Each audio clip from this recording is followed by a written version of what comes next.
Hello. I think everybody is connecting at the moment. Great. So should we give everyone a chance to do that? Yes. I'll just check with Alex if he can see us. Right.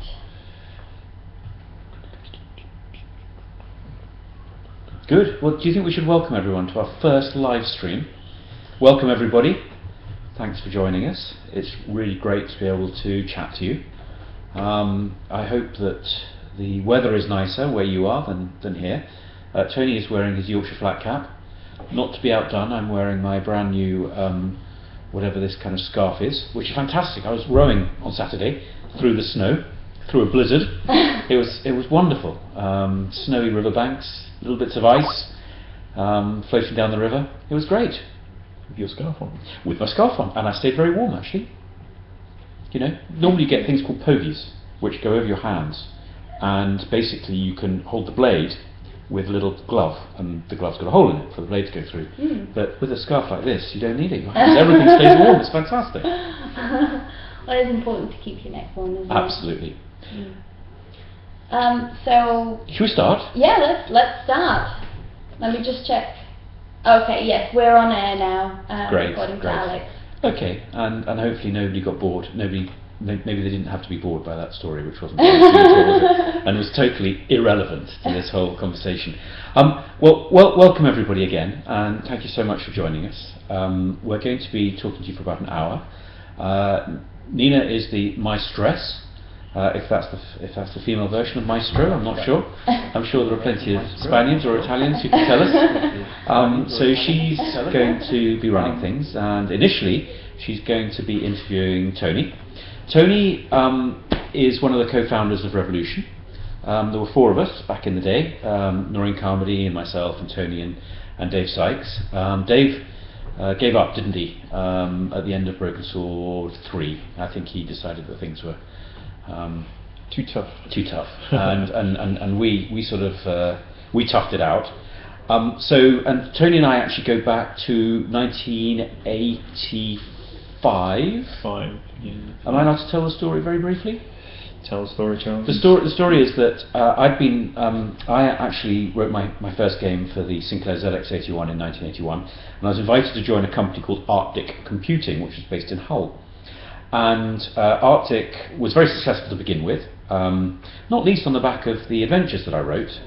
Adventure B, followed by Adventure C, followed by Adventure D. I mean, I guess you fairly and just if people Google it, the artwork was pathetic. I mean, it was just like a bit of card with Adventure B written in that really geeky font. You know, the one that, you know, like the computer font that you used to have in the 80s and the 70s. I still quite like that font, actually. Okay, you are indeed. He's actually quite cool. It is quite cool. It is in a sort of retro way. In the way that digital watches are quite cool now. Yeah, quite. And they were dreadful, weren't they, in the 80s? Like yeah. we thought they were cool in the 70s. Then they went out, and now they come back again. Anyway, it all comes back. Arctic was going through a fairly tough time, and then suddenly, through the post, this Amstrad CPC game came in, and it was a work of sheer genius. It was beautiful. It was just great to play, and Tony had written it. And in those days, it was really cool, and I wish I could say the same myself, but I can't because I'm not a programmer. But what was great is that Tony designed it. He created the graphics.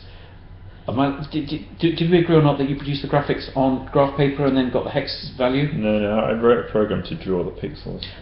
So I drew them on the computer, but like the actual size.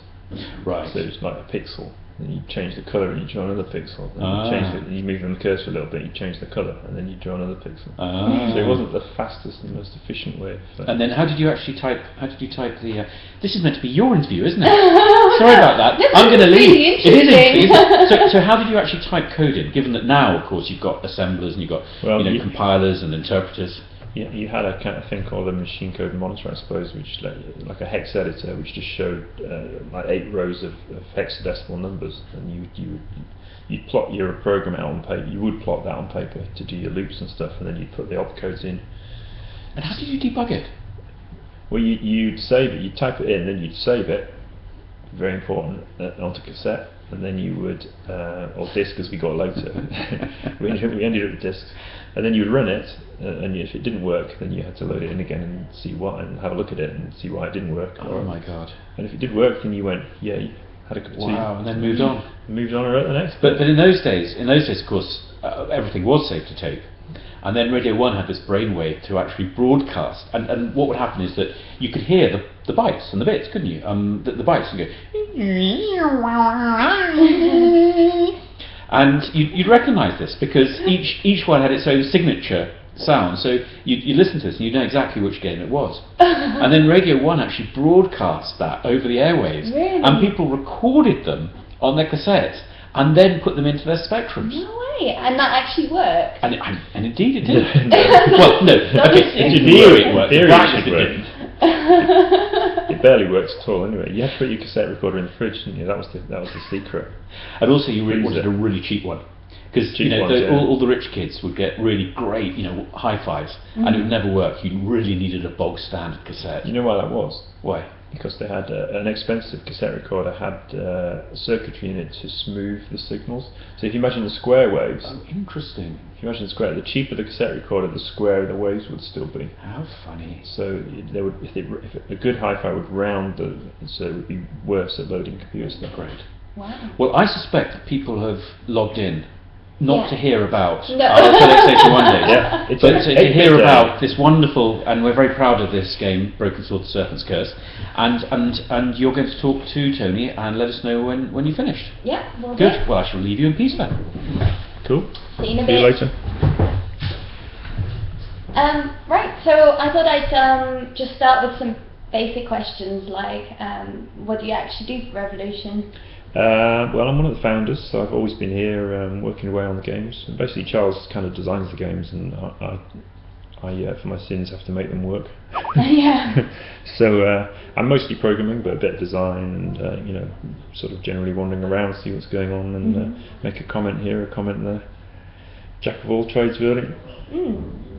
And since you do most of them, not on your own, but you're involved with programming, what do you think is the most difficult part of sort of the programming of Broken Sword 5? Well, there's like 4 of us now, I think, aren't there, programming? So probably the stuff that Andy's doing is the hardest, which is the the animation, because we're trying to do clever things with the talking to make George's mouth talk and all this kind of stuff, and do all the gestures. So what's that exactly? Well, we're trying to make the conversations and the acting better. So the thing about adventure games is that they are sprites, and Broken Sword 5 is sprites still. It's not 3D at all in the actual game at all. Yeah. So the problem is getting fluidity into those images without breaking all the memory limits. So there's some clever things going on to sort of graph George's head and this kind of stuff, and have very very effective compression and stuff to make it as good as it can be without blowing up the memory footprint. So I mean that's a pretty hard thing. The other hard thing is just dealing with all the different platforms these days.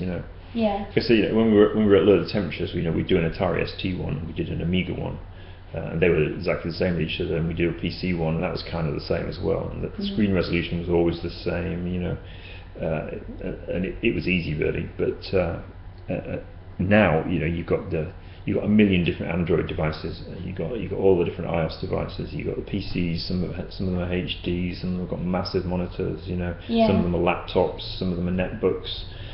You've got all the tablets. So dealing with these different platforms, they've got different input methods. We might even support joypads. We've got mice. We've got touch screens and all this kind of thing. So it's just dealing with the complexity. Yeah. It's very complicated, and the game itself is more complicated even than Broken Sword 1 was. So there's more animation. It's just dealing with complexity. Yeah. That's the main thing. In Broken Sword 1, I guess all of the animation was it hand drawn, or how did that work? Broken Sword 1, it was kind of 2 different things. The backdrops were they were line drawn on paper and scanned, and then they were sort of enlarged and coloured in Photoshop. some of the animation, the sprite animation, was drawn on paper, scanned and then reduced and coloured. Wow. But some of it wasn't. Some of it was just drawn like pixel by pixel. It was so random in those days that different artists would do different things in different ways. So all sorts of crazy stuff was going on. But George and Nico were mostly sort of hand pixel painted on an art package. Wow, that sounds like a lot of work. Well, I think someone worked out recently. Broken Sword 2 has about 130,000 frames of animation. Wow. So Broken Sword 1 has even more than that. I mean, that's why it took so long to write. What about The Serpent's Curse? Well, the problem with Serpent's Curse is, it's got a ton of animation as well, but we're trying to make it more fluid, so there should be even more animation. Wow. I mean, Broken Sword 1 is like 12 frames per second. Serpent's Curse is 30 frames per second. The resolution is much higher. So George was like 120 pixels in Broken Sword 1. He's going to be, say, 300 or 400. He's been drawn at 300 or 400 pixels high, So it's all been sourced at double HD. Well, in the Kickstarter videos, George is even bigger than that, isn't he? Like, how big is he? Sort of maximum. On the screen, well, he does get bigger than he did in Broken Sword in the original games. You can probably get to 3/4 of the screen size. We generally avoid that because it's a bit odd from a cinematic point of view. But George is drawn at such high resolution, and Nico and all the rest of them, that they can theoretically get very big on screen and still look good. So that's the hardest part. It's one of the hardest things, dealing with that, because we do have to support mobile phones, so we could throw all of this animation in, and then we have a look at the game, and it's like 6 gigabytes. Imagine downloading that over. Yeah, it'd be like 4 times bigger than the biggest iOS game ever. We're not going to be popular, are we? So I think compression is the big thing that's coming along. That's going to be really hard. That makes sense. Do you think will that affect the PC version at all then? No, PC doesn't. No one cares. I mean, a lot of it's going to be digital, so it's going to have to download over the internet. But it's different from a phone where it doesn't have much memory to start with. So the PC one will not worry. I mean, it'll have the same compression, so it will be highly compressed, but it's not the main concern, because obviously your PC itself has got tons of storage. Yeah. So the compression it obviously will be compressed for mobile devices, but that compression isn't going to go into the PC version. That's going to be high resolution. It will go into the PC version. I mean, it won't reduce the quality. It'll still be there just to make the download quicker. That makes sense. But it doesn't matter if it's the PC, the desktop versions. It doesn't matter if it's bigger. No, and I mean these days, like iPad or whatever is such high resolution anyway. Yeah, the Retina iPad is quite a problem actually. I mean, it's so high res. It nearly is double HD. So. It's quite a problem. We're not actually sure how we're going to deal with it, because it'd be nice to do a proper native Retina iPad version of Serpent's Curse. But we can't necessarily bundle those graphics in with the same version that downloads onto a non-Retina phone. So, well, I can see that's quite a challenge then from a programming perspective to support all these different. That kind of stuff, yeah. When I was talking about complexity, that's the kind of thing we're dealing with. Quite. So what about the easiest thing then? What's really quick and easy to put in? Nothing's quick and easy. Nothing's quick and easy. I It's thought all you were hard. going to say that. It's all really hard. I suppose one of the easiest things at the moment is the scripting stuff. What the implementers use, the designers use to actually make the game, make things happen. Coordinate George and Nico and so on. That it's actually gone in really easily, and there's no big problems in that area. So, but that's kind of built on what we did on Lure of the Temptress, which then we improved it for Beneath Steel Sky, and we improved it for BS1, we improved it for BS2, improved it for In Cold Blood. So you're building on the so we kind of know how to do that now. Excellent. But I imagine that's still a lot of work. It's just each individual bit is not that complex. Yeah, there's less broken bits this time. At least I'm saying that. I think the designers might not be saying that. Speaking of broken bits, when we remade Broken Sword 1 and 2, we obviously added things like hotspots and hints and stuff. You must have noticed a lot of people have been asking about, can we have a classic mode, can we turn hotspots off, that kind of stuff. What about Broken Sword 5? You mean people don't like the blue circles? Some people don't. I like them. No, we said at the Kickstarter that we would let you dial all of these things back, and you know, and most of that's implemented. So you can turn off the hints. So that, you know, even the question mark's gone, so you cannot get a hint. The blue circles you can switch off. The dialogue text you can switch off the speech bubbles, so you just get the old Broken Sword 1 exact same font that Gangster found for us, and we implemented straight away during the campaign to show that we've done it. So you can have the old style text, the inventories and the system menu.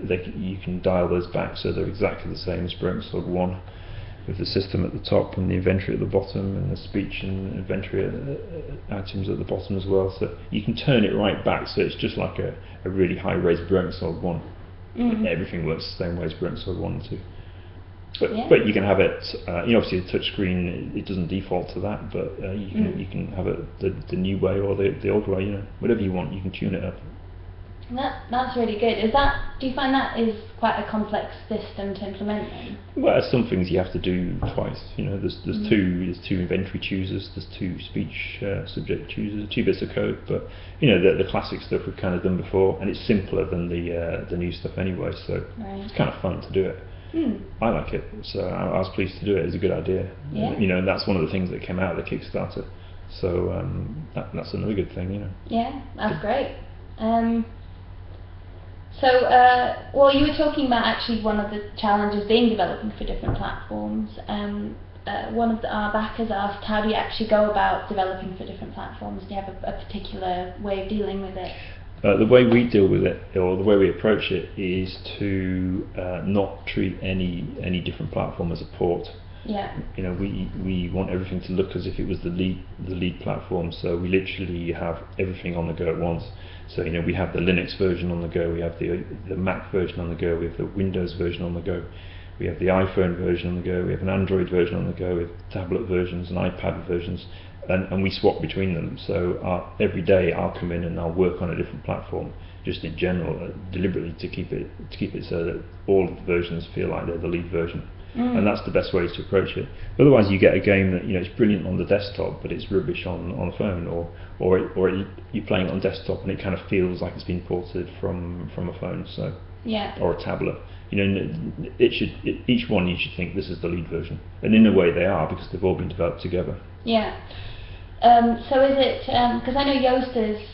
He uses Linux, doesn't he? He's the Linux boy. Yeah. So what do you guys do then? Do you test? Do you run the game on all these different platforms as you're developing it? All the time, yeah. Wow. Every day we swap. Do you swap? Well, I swap. I mean, I have my main machine is a Mac, so I tend not to run the Windows one. But you know, half of the implementers are on Windows. So you know, it's being run every day on Windows.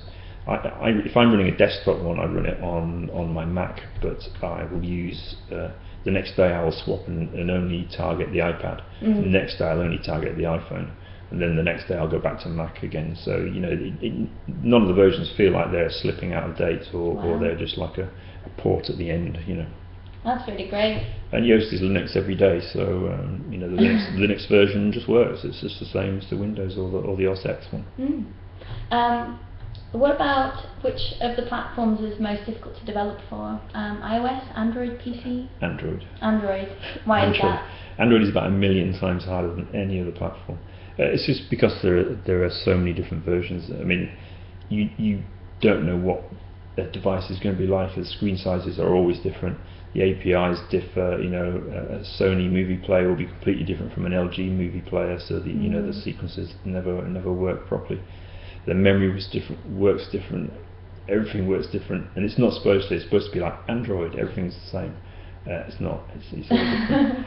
So you know, we brought out Broken Sword 2 recently, and we thought we had it nailed. You know, and we knew all the problems we collated from Broken Sword 1. We tested it on how many devices? 15 or something. 15. We've got loads here. Yeah, we've got all the Samsungs, all the LGs. We've got loads. We've got so many phones we can't move for them, and we still hit loads of problems that we weren't expecting.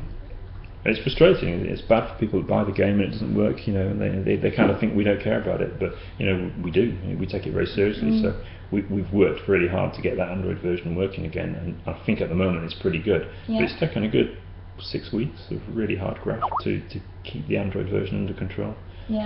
So yeah, Android is This really, is by far the most. it's really hard, really hard. Yeah. So if the game is a success, do you think we'll release it on Xbox Live or PSN or any other console? We would like to. You know, you can't just do an Xbox game. You can't just do a PlayStation game. You have to, you have to go through the platform holder, and quite often you need a publisher involved, and deals have to be done. And some of the platforms don't like the other platforms being involved. So if you do one, you can't do the other.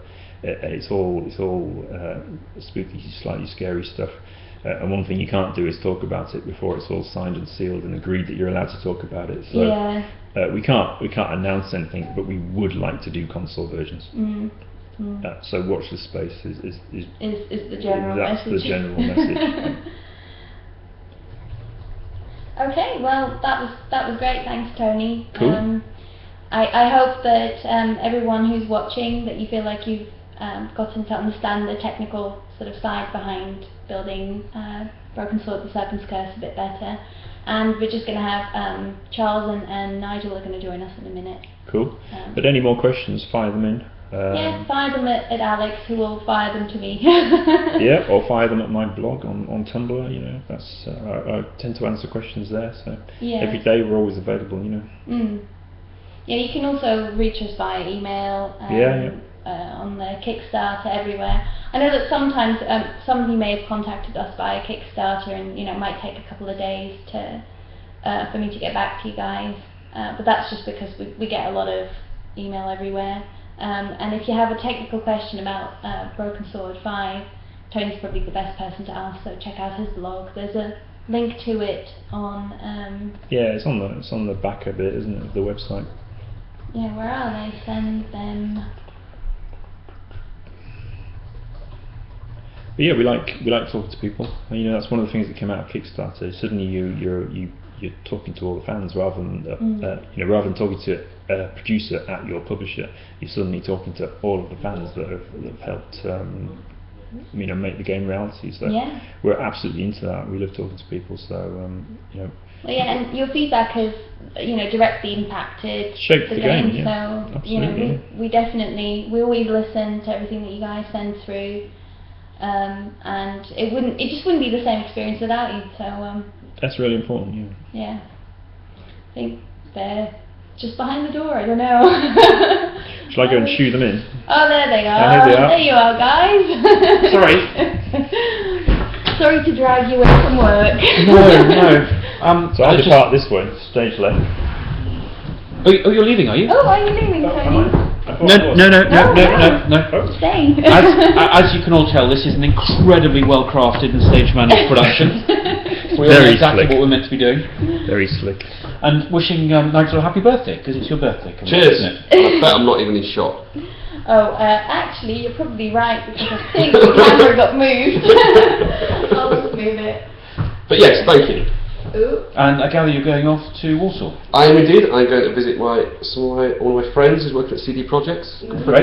Yep. We like CD Projects a lot, don't we? Warsaw, indeed. I think that's this way. I'm in shot. Over in sunny, or probably not so sunny Warsaw. Yeah.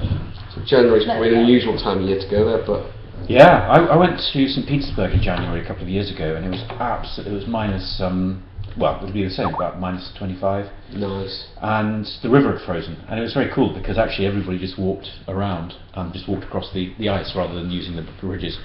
And then we were sitting there wondering how extraordinary it was. And suddenly these guys turn up, and they get out a shovel and they start digging the snow. That's all right.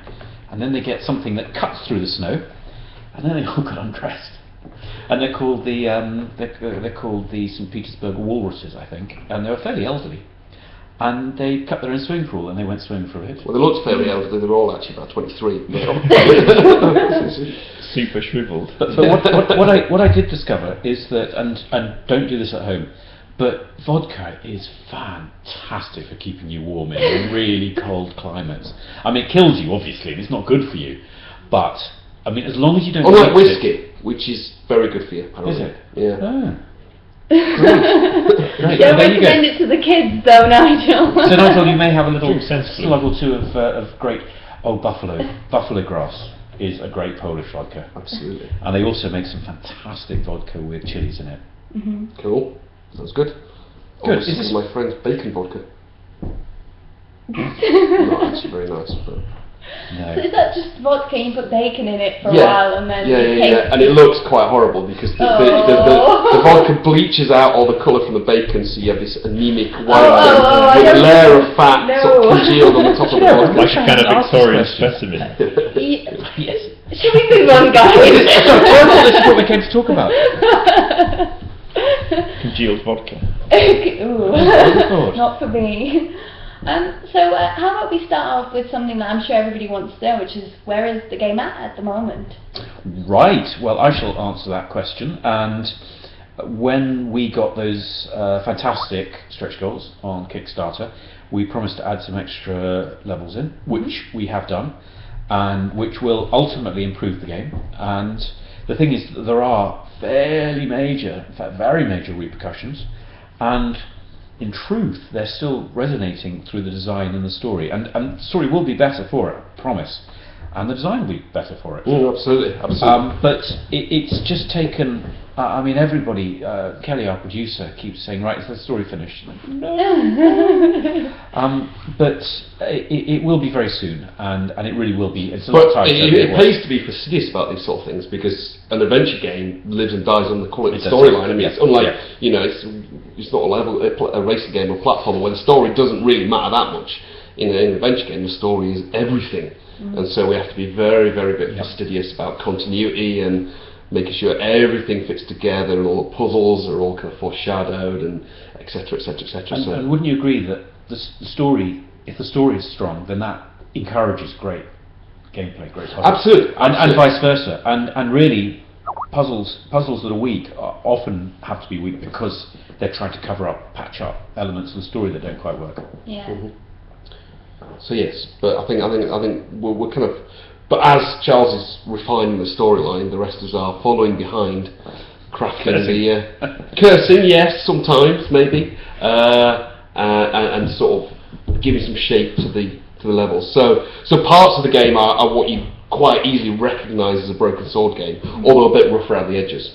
But the thing that we like to do is sort of get the story right, and then get what we call the critical path of the game right, which is basically the interactions that you have to do to sort of finish the game and make sure that's right. And then the hard bit and the long bit is then going back and making sure all the bits when people are stuck, the bits that isn't the right way forward but is sort of a sensible thing to do, you kind of have to reward the player and make sure that they're kind of that they get it, and that takes time.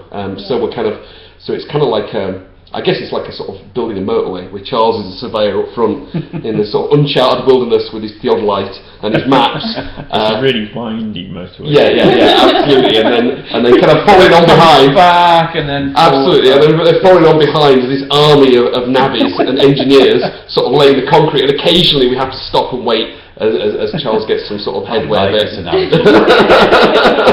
Spaghetti Junction. Spaghetti Junction, yeah. I used to live next to Spaghetti Junction when I worked at US Gold. A fine motorway intersection it is. Anyway. That's what all the games are based on. It is indeed, yeah. That's where the idea came. A tangled web of concrete madness. Yes. It does remind me of Broken Sword 1 though, in many ways, the process that we're going through at the moment, in that it's been done properly. Yeah. One of the things that we really do need to emphasise is that with Broken Sword 1, the reason that we had time to go back, and with the Kickstarter project, which was fabulously successful, that I think you'd agree, we said, right, we have the opportunity to now go back, and we added a location outside the gallery. I mean, we've talked about this already, but that's just such a beautiful location, and it sets the scene up, and this is all the refinement that we've been able to do, but it has had repercussions. And we have said that while we originally said it was going to be April, it is going to be a few months. It's not going to be a huge number of months, but it's going to be 3 or 4 months after April. And what we're currently doing is trying to lock the design down, at which point Kelly can schedule it and say this is definitely when it's going to be. But what we don't want to do is rush it, because different people like different games to different degrees. But some of those games were undoubtedly rushed, and the problem with that is that you have milestones that a publisher imposes because they've said that they're going to release it in their quarter, and if you look like you're going to miss that quarter, then they don't have their earnings, and to a lot of these companies, their earnings are more important than the quality of the game. Absolutely, and I mean, which is insane, Yeah. but that's the way it is, and I've actually heard financial